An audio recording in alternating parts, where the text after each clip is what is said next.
Merhaba değerli izleyicilerim, kanalıma hoş geldiniz. Yeni bir video ile karşınızdayım.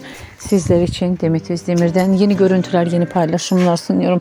Arkadaşıyla güzel fotolar paylaşan Demet Özdemir yeni fotolarını sizler için sunuyor. Umarım sizler de beğenirsiniz. Benden bu kadar. Hoşça kalın arkadaşlar.